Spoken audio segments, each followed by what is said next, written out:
Mr. Shaskarsin has suggested 45 minutes to an hour. What would you suggest?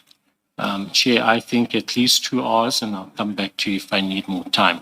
But I do want to say, it seems then that you've prejudged an application that Mr. Bana, I take strong exception to that. No. You know, and you are an experienced counsel, you know that people presiding, let me use the court, the example of courts. You know that judges will engage you during argument, engage you to an extent that you will think they are against you. But in the end, you are surprised that the judgment is in your favor. Engaging counsel has nothing to do with matters being prejudged, and you know that. I take very strong exception to that attitude. I don't think... In fact, I find it unprofessional for you to say that I have prejudged issues purely because I'm engaging you. I take strong exception to that. I don't think that you should take exception. And what I do. Can I respond, Chair? What you put to me was that you weren't going to allow an opportunity for the postponement application. I did not. I did not say I am not. I never said so. We can play back the tape. We can play back the recording. Then I was mistaken. So that is, I can actually, to be rough, I can say you are lying. No, then I was mistaken. I understood you to say that you were not prepared to allow a stand on for the postponement application to be brought, but you were ready to consider the stand on to deal with the documents. If I was mistaken in that, then I'm mistaken, but that is clearly how I understood it. You definitely are. I did not. It was an if situation, which arises all the time during argument. Then I accept that. Thank you. And you apologize for what you said, because you basically suggested impropriety on my part that I've prejudged issues whilst the matter is being debated. Are you tendering an apology for that? Yes, if I misunderstood it, then I tender an apology. But as you say, the record will indicate, and my recollection is that you said, if you are not prepared... So you are tendering a qualified apology, a conditional apology.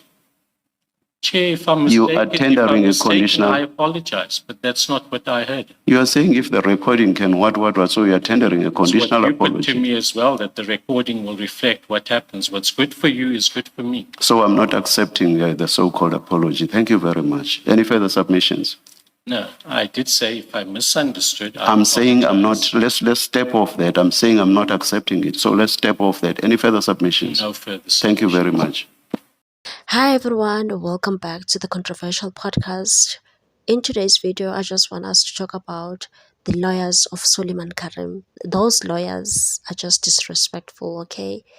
Firstly, it was Camille Primheer who was busy swearing at the secretary of the commission. Apparently, it was all about sitting arrangements, but I said it on my previous video. I said this guy is angry because the chairperson of the Matlanga Commission didn't allow their lame application for Karim to testify in camera. It did not work out, so he was very angry. So now today, again, it's another lawyer, that old man, Bernard. Is it Bana or Bernard? He has a stinky attitude, and the chairperson of that commission, Judge Mbuyiseni Madlanga, was not having it today. He was sick and tired of their attitude. He was like, you know what, I'm tired of you.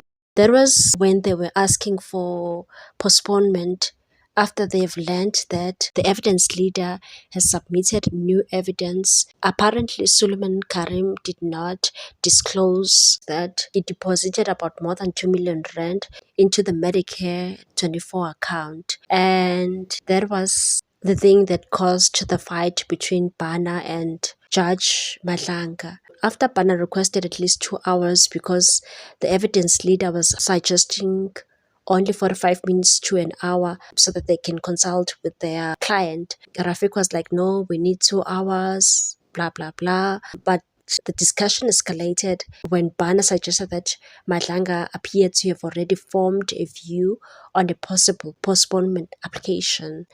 And Justice Matlanga was very angry and said the guy must apologize and he did not take it kindly. You heard what Matlanga said. I don't want to repeat that.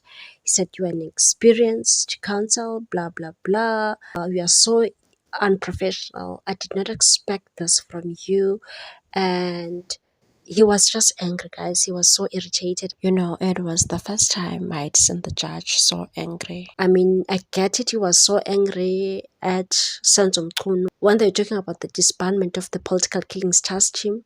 Yes, he was angry, but not like this morning. He was very angry.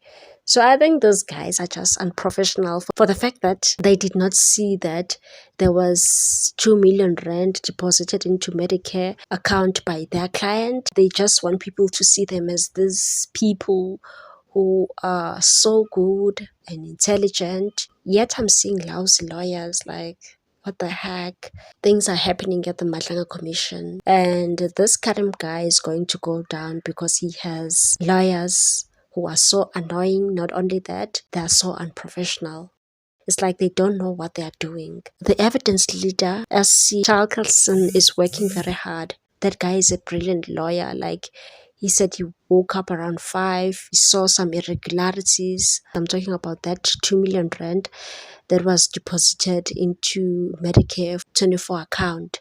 He was able to pick that up. These guys are actually going down. I don't care what they say. Things are just not looking good for Suleiman Karim, and shame.